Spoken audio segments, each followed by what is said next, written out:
હજુ તો 27 ઓગસ્ટે સાઉથ બોપલમાં રઘુવંશી દાબેલીનું ત્રીજું આઉટલેટ શરૂ થયું અને તમે આ ભીડ તો જુઓ યાર. અસલી કચ્છી દાબેલીનો સ્વાદ માણવા માટે આ જ રીતે સાઉથ બોપલના લોકો રોજે રોજ તૂટી પડે છે. આમ તો રેગ્યુલર ટાઈમ રાતના 10 વાગ્યા સુધીનો છે, પણ લોકોને અહીંયાની કચ્છી દાબેલી અને અમદાવાદ સ્ટાઇલના ફ્રાય વડાપાઉંનો સ્વાદ એવો જીભે લાગ્યો છે કે 9:30 વાગ્યા પહેલાં તો બધું જ ખાલી થઈ જાય છે. અહીંયાની ખાસ વાત એ છે કે એક તો તમને ફ્રાય કર્યા વગરની પ્યોર કચ્છી દાબેલી મળશે.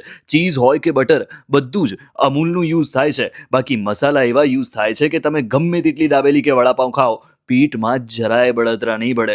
બીજું તો શું કહું યાર, આટલી બધી ભીડ ત્યારે જ થાય જ્યારે સ્વાદમાં કંઈક દમ હોય. પણ હાર્દિકભાઈ ચોખ્ખું કહે છે કે આ સ્વાદ મારા હાથનો નથી, આ સ્વાદ તો મારા જલારામ બાપા પૂરે છે.